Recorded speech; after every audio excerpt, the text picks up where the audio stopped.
What's up, Hippo lovers, and welcome to WTF Happened in April 2023, the month where we saw the first qualification for King of the Desert 5. Basically, 32 players in the main event, 16 first qualification, 16 second qualification, and very few big names fell. The Max Slam, probably two of the biggest names together with Capwatch. Daniel played really well but didn't go through.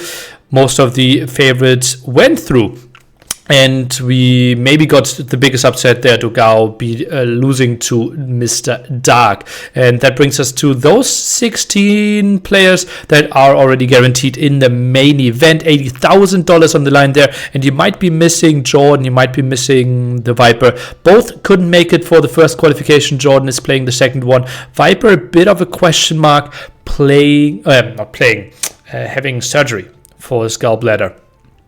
And hopefully quick recovery and can play the qualification to make it to the main event, hosted by MemTV, obviously, and the thing that will dominate the whole May as well. Then we have the Nations Cup 2023 running, and we are really deep with only 6 teams left in the gold bracket, main bracket, I don't know. Well, the top teams, Finland and Canada, the only 2 unbeaten teams so far. Canada beating China there, and Finland beating Argentina in the semifinals of the winner bracket, leaving us with Argentina, Brazil, and China, Austria in the loser bracket left. Quick story there that raised a lot of eyebrows. Austria against United Kingdom during the week, very late scheduled time, and they, I think, had like a brutal 2.5 hour Team Island game, and then they rescheduled after 4 hours, I think 5 hours of play, some in that ballpark. And as you can see, no Leary here, and suddenly Leary appears for the 5th deciding game. Obviously UK not too happy with that, a lot of controversial ideas. If Leary should play, if Leary should not be allowed to play. If they played game 5, obviously Leary would not have played if they continued the set in one go, but with the rescheduling, Leary had time. And from here on, he played every single set and allowed them the really good run, even beating France A there, something very few people would have predicted, I would say. China might be a number too big though, so that's going to be an interesting development there for sure. Sadly, Rage Forest a bit overshadowed by Nations Cup, at least when it came to the hype at the weekend. During the week, obviously, everyone's still enjoying their Rage Forest games, and yeah, lots of enjoyment there. But the finals probably not really getting the attention that they might have deserved. In the end, it is Team Balz against Team Vallas in the finals. Balz winning. As you know, there were 16 captains and they drafted their team together. Quite interesting to see Balz going that deep again. Remember that Balz actually got seed 1, so he had the 16th pick. Keller, being the seed 1, basically got the first pick out of the whole field, and Vallas the third last pick out of the first one, and then obviously they can draft more and get a better team together. But interesting that seed 1 and 3 had such deep runs there. Big patch in April as well, but we called it big. It wasn't that big. It was honestly not that crazy. Like, yeah, we had some buffs for infantry and we saw a bit more infantry, but it's not the era of like infantry dominating everything. So some balance changes were good. Gambison is nice, is added 1 pierce armor for infantry. But we are not seeing the mass man-at-arm plays, at least not in the first KOTD qualifier. Yeah. Tourney announcements. We have one already reasonable announcement and then 2 teased tournaments, kind of.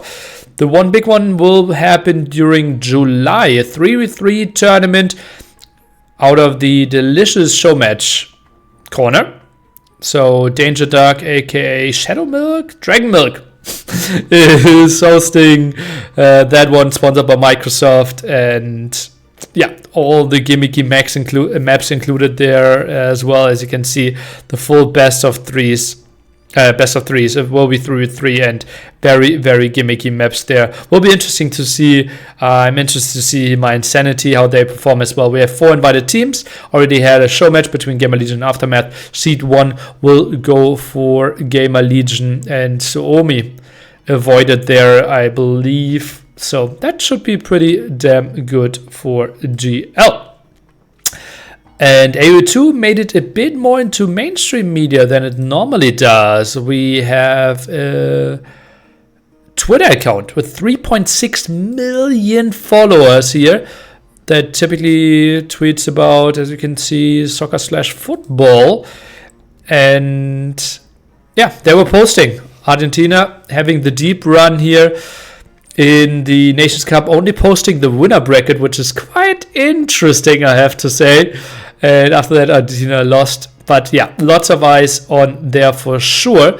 Also, something that happened is a website or a YouTube channel, No Clip Video Game Documentaries, actually doing a recap of Age of Empires 2 and how it became famous again, goes through some interviews with big personalities, and basically due to Xbox reviving the series, and or not the series, but the game, and lots of positive comments, lots of people looking forward to playing the game again. So that was really, really nice for the scene here for sure. And that brings us to the clip of the month, and that one is a pretty one, an absolutely pretty one. We already had a lot of Argentinians, so we add some more. It is Nikov playing against Hart, and he gets a donation. Nikov, please type in the chat, advance to Castle Age, while both players are still in Feudal Age. Y escribis advance to Castle Age y Serridne dono 20 subs.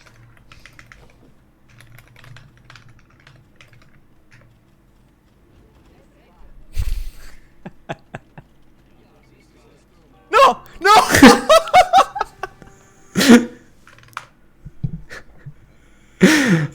And hard thinking, Nikov reached Castle Age, resigns there.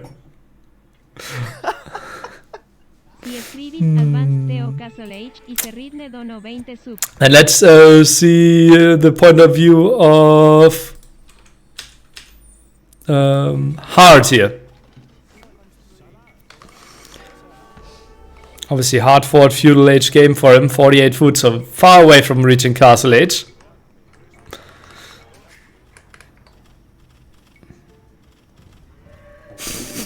I hate that he's actually rushing me like this, because I cannot play these games right now. Like, I'm just way too inaccurate. I cannot move my fucking mouse. Look at the chat. No! He tricked me! I mean, I'm dead, Chetney, wait. I wonder why it sounded like that. I thought it was a bug. I thought it was a bug, man. I heard the turung. I thought it was a bug with my game, because you never know with fucking AoE. Oh man, oh man, oh man. Well, that was certainly fun, at least for Nikov and his fans. Good sports there, Mr. Hart, who is looking really, really strong. We had an AM showmatch series as well. All the 5 AM players playing against each other. Hart performing really well there. Hera winning that one in the end. $2,000 on the line to prepare for KOTD. And the look ahead is basically King of the Desert 5, and that will be the main story of this month. $80,000 on the line. Nations Cup will also conclude, trying to go to $20,000, only some thousands away from reaching that goal. And yeah, those will be the 2 main stories of May. Maybe I just said March, but I meant May. That's it for me. Goodbye. Never lovers.